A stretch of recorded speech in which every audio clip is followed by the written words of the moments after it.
2011년에 일본에서 큰 지진이 일어났던 그런 사건이 있었습니다. 지진으로 인한 쓰나미가 발생하고 또 원전이 파괴되어서 방사능이 노출되는 그런 아주 위태로운 위험한 상황이 발생했던 적이 있습니다. 쓰나미가 도시를 휩쓸었어요. 그리고 일본이 아주 이렇게 잘 정비된 나라지만 어떤 비상 구호 시스템이 잘 준비된 나라지만 2,000명이 넘는 거의 3,000명 가까운 사람이 목숨을 잃는 그런 재난이 일어났던 적이 있습니다. 그런데 그 일이 일어났을 때 일본에서 목회하시는 이용규 목사님, 이용규 선교사님이 한국에 들어와 계셨던 적이 있습니다. 이분이 일본을 또 그리고 일본 사람들을 사랑하시는 분이셨기 때문에 이런 재난이 발생했다라고 하는 사실을 아시고 곧바로 일본으로 들어가겠다라고 하는 결정을 내리셨습니다. 어떤 위험이 있을지 모르는 일본으로 돌아가신다니까 주변에서 또 교우들이 많이 걱정을 했습니다. 방사능이 있다는데, 그리고 여진이 얼마나 더 있을지 모르는데 다시 그 땅으로 돌아가신다니까 걱정을 하는 것이 당연한 일이었지요. 그런데 이 목사님이 한 기도 모임에서 말씀을 전하시면서 이런 말씀을 하셨다고 해요. 여러분, 저는 지금 세상에서 가장 안전한 나라로 들어갑니다. 지금 전 세계가 일본을 위해서 기도하고 있기 때문입니다. 저는 오히려 여러분이 걱정됩니다. 매일매일 기도 없이 살아가도 되는 것처럼 보이는 이 땅에서 살고 있는 여러분이 걱정됩니다. 이런 이야기를 하시고 일본으로 급히 가셨다는 이야기를 들었습니다. 여러분, 맞습니다. 위기처럼 보여도 우리가 기도하고 있다면 안전한 곳에 있는 것이고, 그리고 매사에 만사가 편안한 것처럼 보여도 우리가 기도 없이 살고 있다면 그게 위기 속에서 살고 있는 것입니다. 한번 생각해 보세요. 여러분은 안전한 곳에, 안전지대에 거하고 계십니까? 우리는 지난주에 하나님 아버지께 사죄의 은총을 구하는 기도에 대해서 살펴보았습니다. 우리가 우리에게 죄 지은 자를 사하여 준 것 같이 우리의 죄를 사하시옵고 라고 하는 기도의 의미에 대해서 살펴보았습니다. 우리는 이 기도를 통하여 죄에 빠진 우리를 다시 회복시켜 주시고 무너진 삶 속에서 우리를 다시 일으켜 세워주시고자 하는 하나님의 마음, 하나님 아버지의 마음을 알게 되었습니다. 우리가 하나님 아버지의 마음을 혹시 아프게 하는 죄를 지었다 할지라도 우리가 정말 진실한 마음으로 하나님 앞에 용서를 구하면 하나님께서 그 죄에서 우리를 치유하시고 무너진 삶 속에서 우리를 다시 회복시켜 주실 것이다 라고 하는 그 약속의 말씀을 살펴보았습니다. 그러나 주님께서 가르쳐 주신 이 기도의 마지막 부분을 살펴보면 이 하나님의 계획이 더 적극적이다라고 하는 사실을 알게 됩니다. 이미 지은 죄에 대하여 용서를 구하고 그 죄로부터 벗어나 치유와 회복을 얻는 것, 이것이 하나님의 뜻이지만 한 걸음 더 나아가서 하나님의 계획은 우리가 죄를 짓지 않는 데까지 나가는 것입니다. 여러분, 죄를 안 짓고 살 수 있다, 그런 생각 한번 해보신 적이 있습니까? 이 기도를 정말 진실하게 드리면 우리가 완벽하지 않을지 모르지만 완벽하지 않을 거예요. 그럼에도 불구하고 우리가 지금보다 훨씬 더 경건하고 거룩한 하나님의 자녀로 살 수 있음은 분명한 것입니다. 그것이 기도 가운데 나타나 있는 하나님의 약속이기 때문인 것입니다. 예수님께서는 우리를 시험에 들게 하지 마시옵고 다만 악에서 구하시옵소서라고 기도하라고 가르치셨습니다. 우리에게 일반적으로 알려진 것처럼 이 시험이라고 하는 것은 크게 두 가지 종류가 있습니다. 하나는 시련, 연단 또는 훈련이라고 생각되어질 수 있는 그런 시험이 있고요. 또 한 가지는, 그러니까 아까 테스트라고 할 만한 시험이 있고, 또 한 가지는 유혹이라고 하는 의미를 가지고 있는 시험입니다. 영어로는 temptation이라고 할 수 있는 시험, 이 두 종류가 있다는 것이지요. 성경을 보면 하나님께서 당신의 자녀들을 시험하실 수 있다라고 하는 말씀이 있습니다. 예를 들어서 하나님께서 아브라함에게 그가 사랑하는 독자 이삭을 제물로 바치라고 하는 요구를 하셨지요. 이것은 아브라함의 그 마음이 어떠한지를 알아보려고 하시는 하나님의 시험대였다라고 하는 말씀이 있습니다. 하나님께서 우리를 시험하시는 목적은 우리의 믿음을 점검하고 우리의 믿음을 더 온전하게 만들어 주시기 위함인 것입니다. 항상 시험은 어렵지만 그것을 순종으로 통과하면 우리의 영혼에 항상 유익함이 온다는 것입니다. 반면에 야고보서 1장 13절 말씀에 보면 하나님께서는 절대로 우리를 시험하지 않으신다라고 하는 말씀도 있는 것을 보게 돼요. 사람이 시험을 받을 때에 내가 하나님께 시험을 받는다 하지 말지니 하나님은 악에게 시험을 받지도 아니하시고 친히 아무도 시험하지 아니하시느니라. 여기서 하나님께서 아무도 시험하지 않으신다라고 하는 것은 유혹으로서, 다시 말해서 우리로 하여금 죄를 짓도록 하는 유혹으로서의 시험은 하지 않으신다라고 하는 의미가 되는 것입니다. 이 두 가지를 놓고 보면 하나님께서는 우리를 연단과 훈련이라는 의미로 우리를 시험하실 수는 있지만 절대로 유혹이라고 하는 의미에서 우리를 시험하지 않으신다라고 하는 사실을 알게 되는 것입니다. 본문 말씀에 우리말로 시험이라고 번역된 단어를 대부분의 거의 모든 영어 성경에서는 temptation, 유혹이라고 번역하고 있습니다. 한글 성경에서는 공동 번역 성경이 유일하게 이것을 유혹이라고 번역했습니다. 그러니까 이 의미를 조금 더 분명하고 명확하게 번역하자면 우리를 유혹에 빠지지 않도록 도우시옵소서, 이런 기도가 된다는 것이지요. 여러분, 우리가 시험에 들지 않게 기도해야 하는 이유는 우리에게 시험하는 자가 있기 때문에 그렇습니다. 여러분, 그게 누구겠습니까? 바로 마귀인 것입니다.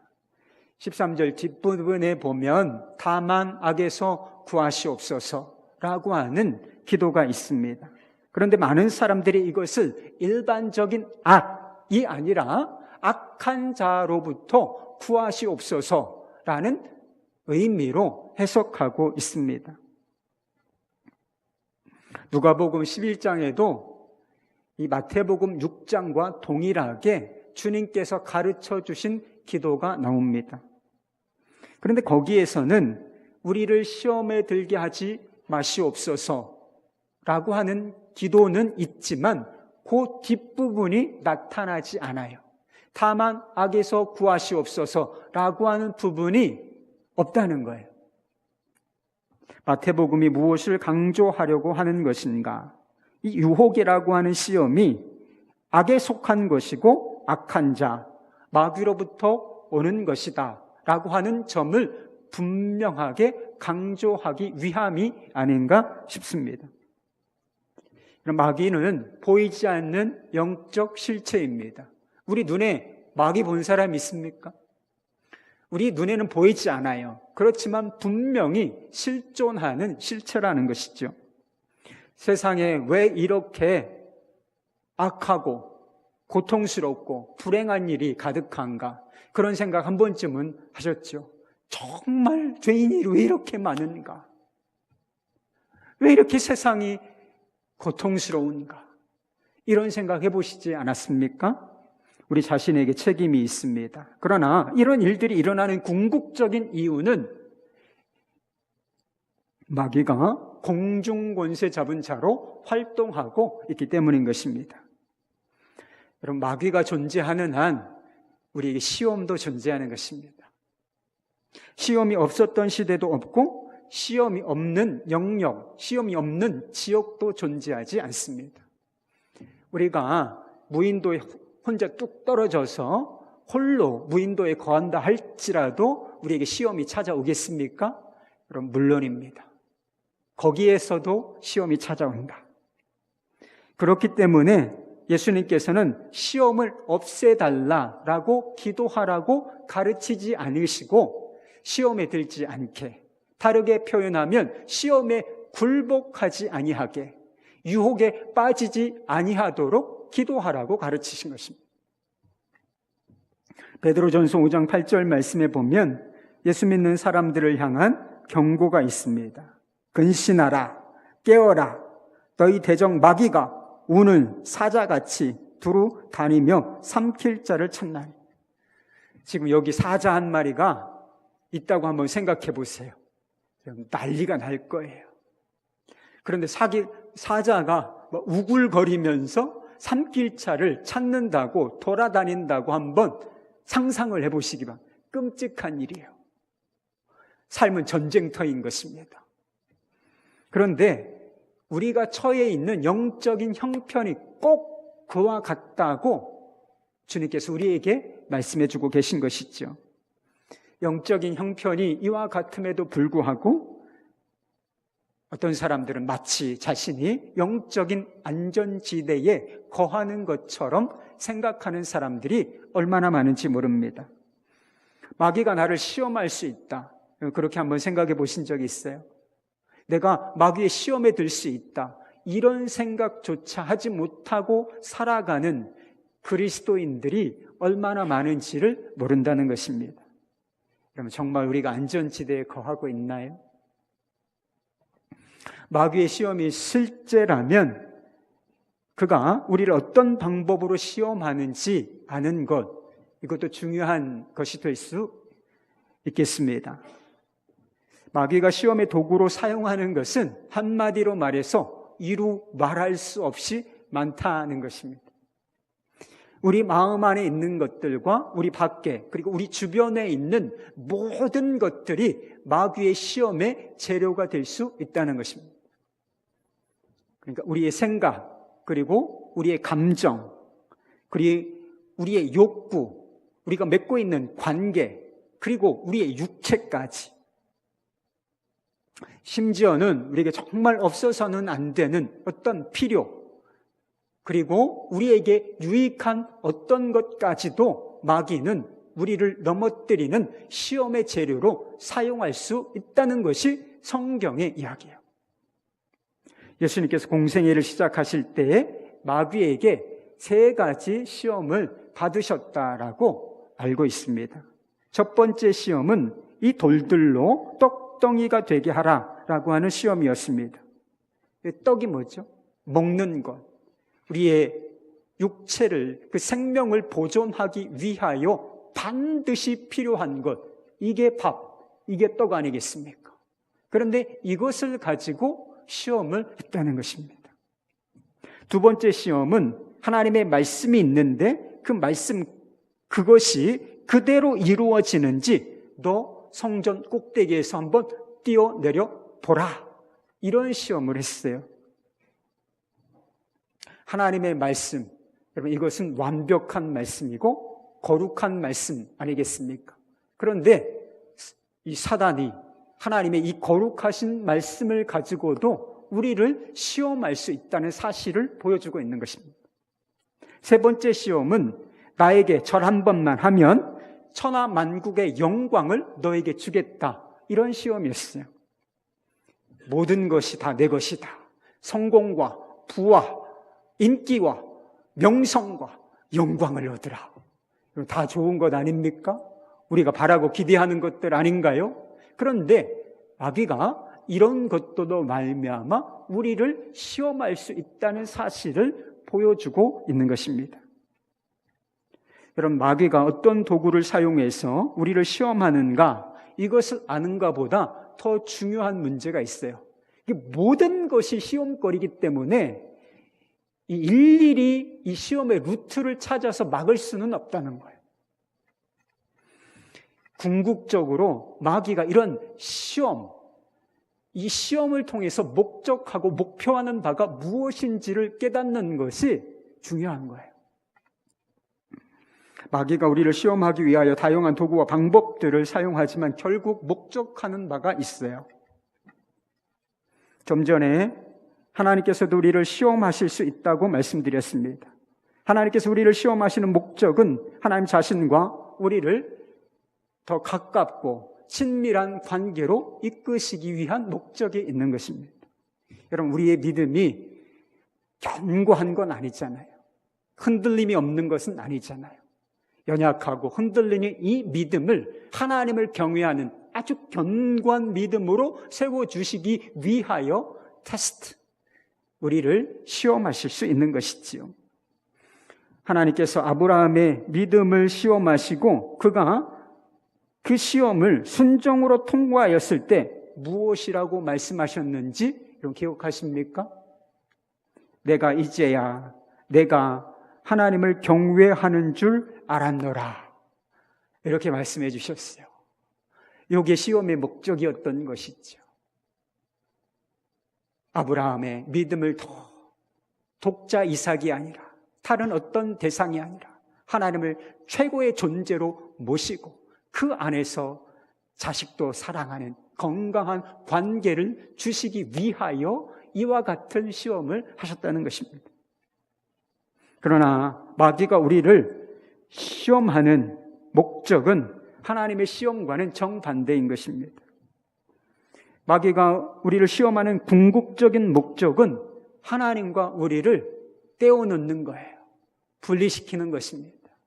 하나님과의 관계가 아주 멀어지도록, 하나님과 관계없는 삶을 살도록 그렇게 만드는 것입니다.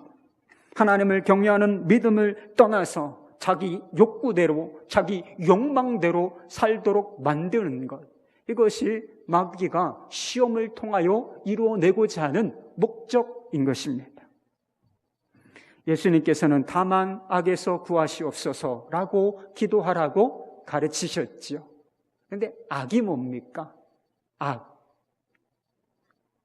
예레미야 2장에 보면 악이 무엇인지 그 정확한 정의를 하나님께서 알려주셨습니다. 예레미야 2장 19절 말씀. 내 하나님 여호와를 버림과 또 내 속에 나를 경외함이 없는 것이 악이요 고통인 줄 알라. 주 만군의 여호와의 말이니라. 여러분, 악이 뭡니까? 우리 마음에 하나님을 경외하는 믿음이 사라진 거예요. 하나님을 경외하면서 떠난 것, 하나님을 버린 것, 이것이 악이요 고통이라고 말씀하고 계신 것이죠. 이것이 악이요 고통이라는 말씀을 주목해서 보십시오. 악이 있고 고통이 있는 것이 아니라 이 악과 고통은 한 묶음이라는 뜻이에요. 우리가 하나님을 경외하는 믿음에서 멀어지고 떠날 때에 우리의 삶이 고통으로 가득 차게 된다는 거예요. 여러분, 마귀가 노리는 거 이거예요. 이거 하나만 치면 우리의 삶 끝나는 거예요.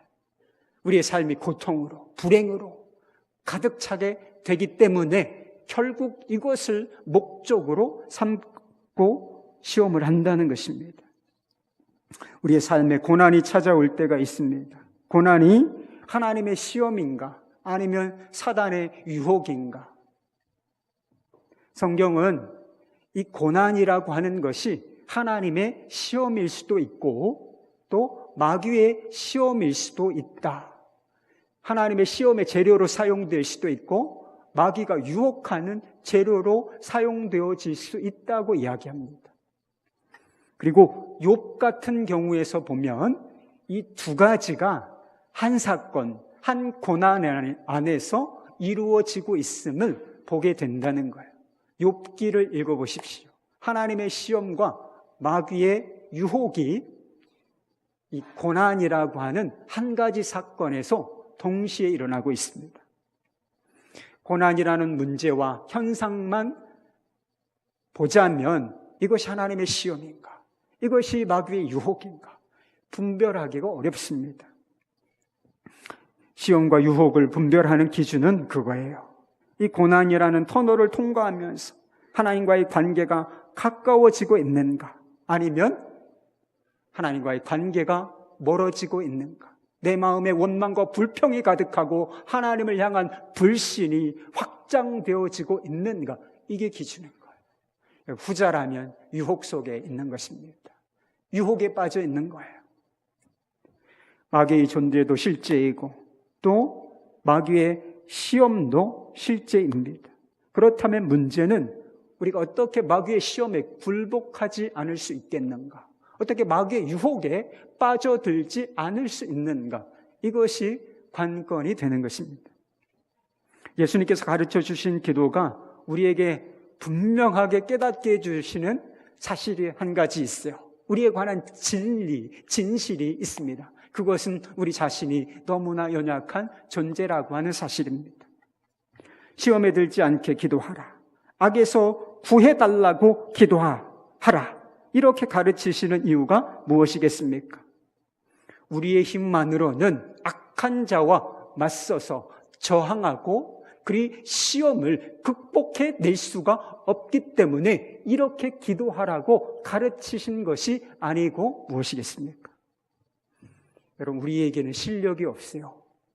마귀의 시험을 극복하고 마귀의 그 유혹으로부터 우리 자신을 지켜낼 수 있는 실력이 우리 안에는 존재하지 않는다는 것을 이 기도가 가르쳐주고 있다는 것입니다. 여러분, 완벽한 사람으로 지음을 받았던 아담과 하와를 한번 생각해 보시지요. 지금 우리는 불완전한 존재예요. 똑바로 걷고 싶어도 똑바로 걸을 수 없는 죄성이라고 하는 것을 가지고 있는 존재들인 것이죠. 그런데 첫사람 아담과 하와는 그렇지 않았어요. 완벽한 지성과 완벽한 의지, 이걸 가지고 있었던 존재가 바로 아담과 하와였습니다. 그런데 어떻게 됐습니까? 너 하나님처럼 될 수 있다. 하나님이 금지하신 이 열매를 먹으면 너 눈이 밝아져서 하나님과 같이 될 거야. 이런 교묘한 마귀의 유혹을 받아서 죄를 짓고 타락하고 말지 않았습니까? 예수님의 수제자라고 일컬어지는 베드로는 또 어떻습니까?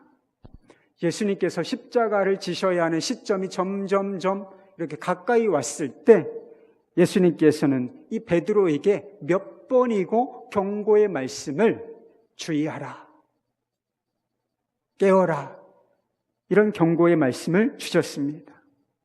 누가복음 22장 31절 말씀, 시몬아 시몬아 보라, 사탄이 너를 밀가부르듯 하려고 요구하였으나.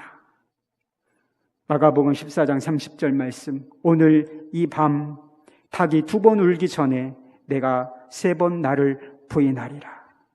그 뒤에 38절 말씀, 시험에 들지 않게 깨어 있어 기도하라. 마귀의 시험이 있을 것이고 그리고 그 시험의 성격이 어떤 것인지, 또 나를 부인하게 될 것이다. 이게 강력한 시험이 될 것이라는 거예요. 그리고 그 시험에 들지 않기 위해서는 어떠해야 하는지, 어떻게 해야 하는지를 순서에 따라서 정확하게 짚어주신 것입니다. 그런데 이 말씀을 들었을 때 베드로가 어떻게 반응했는지 여러분 알고 계십니까?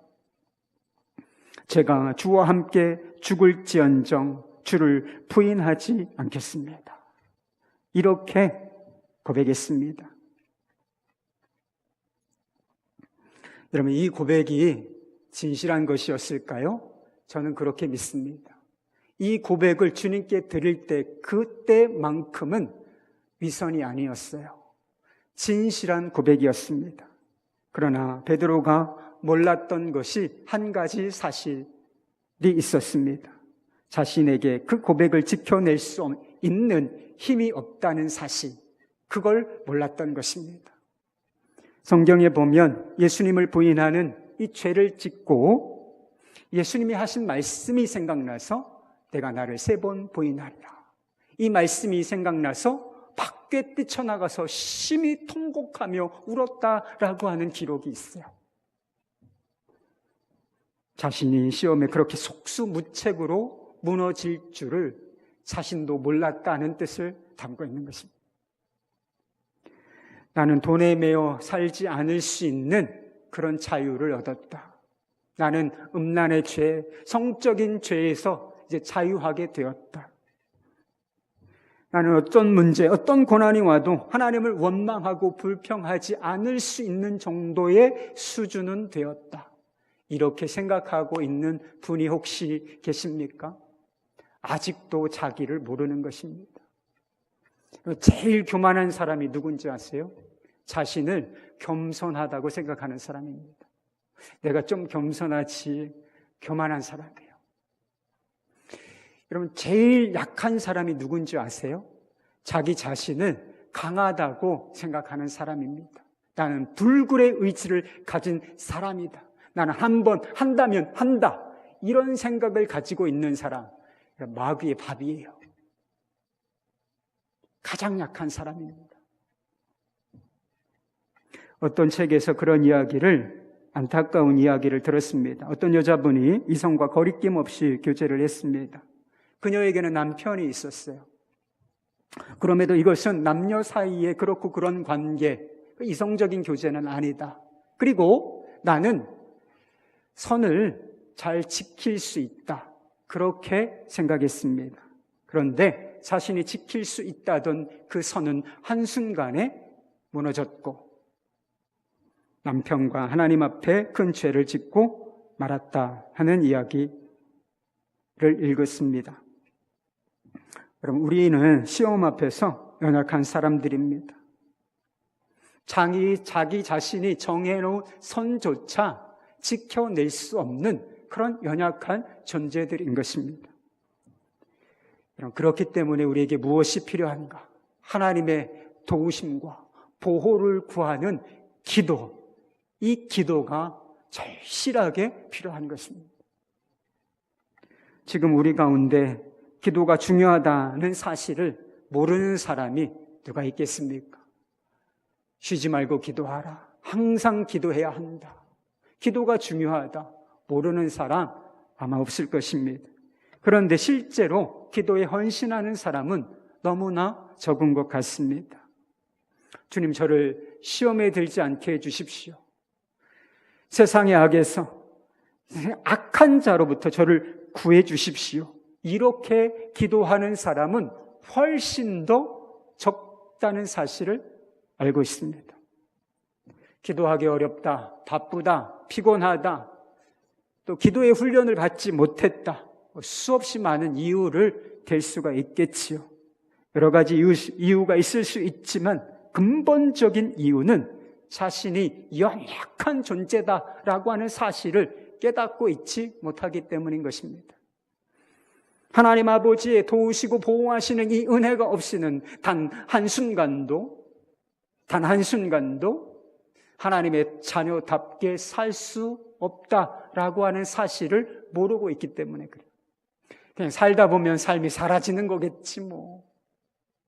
이렇게 생각하고 살기 때문에요. 마귀의 시험은 강하고 그에 비해 우리의 자신의 저항력은 너무나 약합니다. 이것을 깊이 절실하게 깨닫는 것이 기도의 동기가 돼요. 그러나 이것만 깨닫는다면 그것은 반쪽짜리에 불과합니다. 우리가 동시에 놓치지 말아야 할 진리가 있는 것입니다. 그것은 마귀보다 하나님이 강하시다는 사실입니다. 마귀의 시험이 강하고 또 얼마나 집요하고 끈질긴지 몰라요. 안 놔줍니다, 여러분. 한번 붙잡히면. 그런데요, 우리 하나님의 은혜, 우리 주 예수 그리스도의 이 십자가의 은혜는 그것과는 비교할 수 없을 정도로 더 집요하고 더 끈질기다라고 하는 사실을 아는 데까지 나가야 하는 거예요. 예수님께서는 시험에 들지 않게 기도하라. 악에서 구해 주시도록 기도하라. 그렇게 가르치신 것만이 아닙니다. 실제로 우리를 시험과 악에서 구출해 주시기 위하여 자기 몸을 던지셨어요. 예수님께서는 십자가와 부활을 통하여 마귀의 권세를 꺾으셨어요. 창세기 3장 15절 말씀에 보면 아담과 하와가 마귀의 유혹에 타락한 이후에 바로 약속의 말씀을 하나 주시는데, 그것이 무엇이냐면 여자의 후손이 뱀의 머리를 상하게 할 것이다 라고 하는 말씀입니다. 여자의 후손이 바로 예수 그리스도를 의미하는 거거든요. 예수 그리스도께서 뱀의 머리를, 사단의 머리를 짓이긴 사건, 타격을 가한 사건, 여러분 이것이 십자가인 줄 믿으시기를 바라요. 다시 마귀, 여러분 머리가 상하면 끝난 거예요. 다시 회복이 불가능할 정도로 심각한 손상을 입힌 사건, 이것이 바로 우리 주 예수 그리스도의 십자가라고 하는 것이지요. 그리고 언젠가는 예수님께서 공중권세 잡은 자의 통치를 끝장내시고 세상에 존재하는, 엄연히 존재하는 이 악과 불의와 고통을 세상에서 완전히 몰아내실 때가 올 것입니다. 여러분 여기에 우리의 소망이 있는 거예요. 우리 자신에게 소망이 있는 것이 아니라 여기에 소망이 있고 여기에 우리의 기도가 있는 줄 믿으실 수 있기를 바랍니다. 예수님께서는 베드로에게 시험이 있을 것이라고 경고하셨습니다. 아까 드린 말씀이 있죠. 시몬아, 시몬아, 보라, 사탄이 너를 밀가 부르듯 하려고 요구하였다. 그러나 예수님의 말씀은 여기서 끝나지 않는다는 거예요. 여러분 이 말씀을 들어보십시오. 그 다음 절이에요. 그러나 내가 너를 위하여 내 믿음이 떨어지지 않기를 기도하였노니 너는 돌이킨 후에 내 형제를 굳게 하라. 여러분 아마 이 말씀이 없었다면 베드로는 영원히 믿음에서 떨어져 나갔을지도 모를 일인 것입니다. 그러나 이 엄청난 실패에도 불구하고 이 베드로가 다시 믿음을 회복하고 사도로서의 직분을 감당할 수 있었던 것은 바로 이 기도가 있었기 때문인 것입니다. 중보하시는 예수님의 기도가 있었기 때문에 다시 사도로서 하나님의 거룩한 사역자로 설 수가 있었다는 것이죠. 예수님의 중보하시는 사역과 그 중보하시는 이 기도가 없이 마귀의 시험을 견뎌낼 수 있는 사람은 아무도 없습니다. 그러나 우리를 위하여 십자가를 지신 주님께서는 결코 이 중보, 이 기도를 멈추지 않으실 것입니다. 뿐만 아니라 하나님께서는 그 기도를 들으시고 악한 자에서 우리를 보호하시며 우리를 모든 시험 속에서 결국은 건져내실 것입니다. 여러분 믿음이란 무엇입니까? 어떤 철학을 믿는 것이 아닙니다.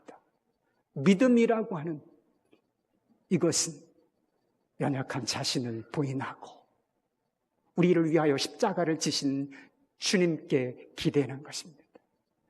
여러분 기도란 무엇입니까? 예수님께 기대어 하나님 아버지께 오늘도 보호하시고 오늘도 도우시는 은혜를 구하는 것. 여러분 이게 기도인 것입니다. 여러분 우리가 기도할 때 항상 그런 문구로 기도를 마치지요. 예수님의 이름으로 기도합니다. 예수님의 이름으로 기도합니다. 예수님에 의지하여 예수님의 성품과 예수님께 사신 일에 의지하여 우리가 기도합니다. 그런 뜻을 담고 있는 거예요. 타임즈가 선정한 가장 위대한 선교사라고 일컬어준 분이 바로 감리교 선교사님이신 스탠리 존스 인도 선교사님이십니다. 그분의 자서전 순례자의 노래에 보면 인도의 현지인들이 결점이 보이고 그들이 정말 많은 사랑과 아낌없는 지원을 함에도 불구하고 연약한 모습을 보일 때 그들을 받아들이고 그들과 함께 여전히 사역을 지속할 수 있었던 이유가 있었다고 기록하고 있습니다. 그것은 예수님께서 바로 자기 자신을 모든 결점과 연약함에도 불구하고 받아들여 주셨다라고 하는 사실을 알고 있었기 때문이라는 것입니다. 그가 붙들었던 성경 구절이 하나 있다는 것입니다. 마태복음 12장 20절 말씀이에요. 상한 갈대를 꺾지 아니하며 꺼져가는 심지를 끄지 아니하기를 심판하여 이길 때까지 하리니. 이 말씀 붙잡고 사역했다는 것입니다. 그는 이렇게 말했습니다. 예수님은 약한 자들, 비틀거리는 사람들, 죄인들을 다그치지 않으시고 오히려 그들에게 희망을 불어넣어 주셨습니다. 그들을 패배가 아닌 승리로, 결점이 아닌 완전함으로 이끄시고 기어이 그들을 그렇게 만드셨습니다. 여러분, 우리는 상한 갈대와 같은 존재예요. 그러나 주님께서는 이 상한 갈대와 같은 존재를 꺾지 아니하시고 은혜로 보호하신다는 것입니다. 여러분, 우리는 꺼져가는 심지어와 같은 존재예요. 훅 불면 날아가요. 여러분, 내일이라도 우리의 생명이 꺼질 수 있는 것입니다. 꺼져가는 심지어와 같은 우리를 끄지 않으시고 보호해 주실 것입니다. 언제까지 심판하여 이기는 그날까지, 심판하여 이기는 그날까지 우리를 보호해 주시겠다는 것입니다. 할렐루야. 존 리펀이라는 분이 시련 또는 시험 속에서 나타나는 우리 주님의 은혜를 이렇게 노래했습니다. 깊은 물 만날 때 내 너를 가게 하리니 고통의 강물이 덮치지 못하네. 내가 너와 함께함으로 시련도 축복이라. 그 깊은 고난이 널 정하게 하리라. 불같은 시험 지날 때 내 길을 내리니 내 은혜 넉넉히 내 소원 채우리. 불꽃이 너희를 사르지 못하니 내 뜻은 한 가지, 찌꺼기 태워서 정금을 내리라. 예수께 기대니 내 영혼 평안해. 원수의 무릎 꿇고 굴복치 않겠네. 지옥은 힘다해 내 영혼 흔들려 애쓰나 절대로 포기하지 않을.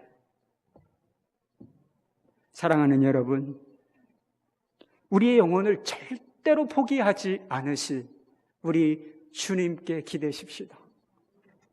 그분의 이름으로 하나님 아버지께 오늘도 그리고 내일도 담대히 구하십시다. 주여, 우리를 시험에 들지 말게 하여 주십시오. 주여, 우리를 원수 앞에 무릎 꿇지 않게 하여 주십시오. 주 예수 그리스도의 이름으로 시험에서 승리하고 하나님의 자녀다운 경건한 거룩한 삶을 살아가는 저와 여러분이 되기를 우리 주 예수 그리스도의 이름으로 축원합니다. 이제 성찬을 받겠는데 먼저 기도하십시다.